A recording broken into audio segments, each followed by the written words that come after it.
Look at this scary scene at a Winston-Salem. A fire truck overturned while responding to a call that was earlier today due to icy road conditions. And as winter weather sets in, icy roads are a major safety concern for drivers. So in Greene County, Wisconsin, which is right along the southern border of the state, if you're not familiar with the area, trucks are tackling icy roads this winter by spreading a salty, watery byproduct from a local cheesemaker.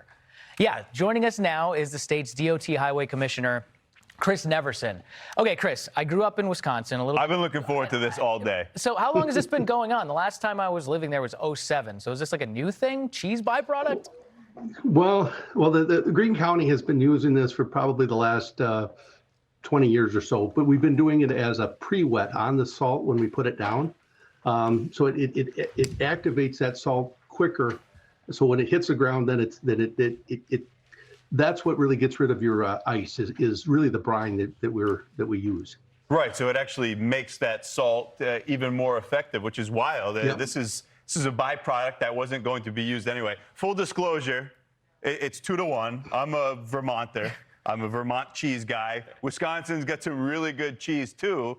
It seems like a really smart use of something that the state is already producing a lot of. But I have to ask you, because I think a lot of people would be thinking this, is there a smell to this at all? Would it attract animals, anything like that?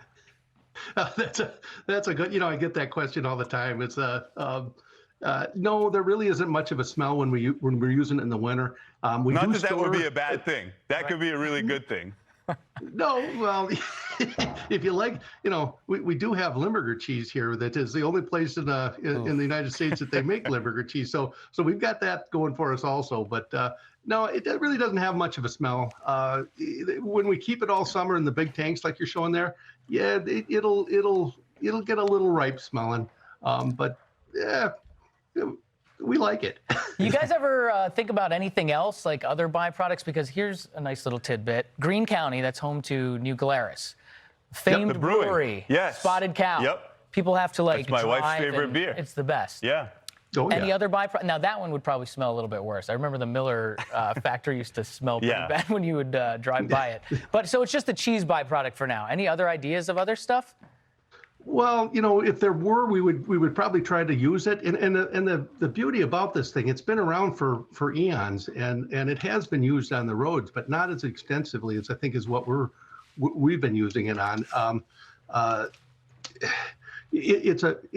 Where does this product go if it doesn't? It's an industrial waste product. Right. So it goes through processing, and then they'll spread it on farm fields. And salt, that's not good for fields. So it really is a win-win for us here. And I get another question that people always ask: why aren't more people using it? Well, it really has to do with transportation costs. When you're hauling it, and I've got another fun tidbit about cheese brine is that when we get it from our local producer, the cheese factory, they mix it to our specifications, which is 22% salt. But apparently, cheese brine is a trade secret amongst cheese factories. Ah. So it's like, who knew? It's like making bourbon. You can't tell them what's in the mash, or else everybody would be making it. Need to know the percentage. Right. You talked about the environmental aspect of this, though, which I think is a really important part of it. Your involvement with the Greene County Water Quality Coalition and your partnership with Saltwise of Wisconsin has helped promote the use of this. Is this you mentioned some of the problems with salt. Because you can use less salt, does that make this more of an eco-friendly process? Oh, it's much more eco-friendly. When we can use this salt or this cheese brine, one, we're taking it out of the stream of the industrial waste, but we're also there's a lot of storms, probably 30 to 40% of the storms we could use just brine. But the problem with moving to the brine for us here is our trucks were too small to handle the brine, because we really need a combo situation where you have both the rock salt and you've got the brine on the truck, and that takes bigger trucks. So it takes time to get back into this kind of a system. But we're gearing up here, and it really has started taking off in Greene County. with the local governments now, when they're buying new trucks or building a new shed, they now they need to plan for these kind of things and do it in part of their capital improvement plan. But you're saving. So what are the savings to this stuff is we're using in a storm when we go down, the trucks are gauged that really you got to be running about 300 pounds a mile when you're laying the salt down. Well, when we're doing the brine, we can do it we do we're usually right around 20 to 40 gallons a mile. We'll go up to 60 gallons a mile, but when we're talking about the poundage, that's about 50 pounds of salt on the high. Yeah. So we're not really putting down much salt, but it gets into the lakes, it gets into the streams, it gets into the wells.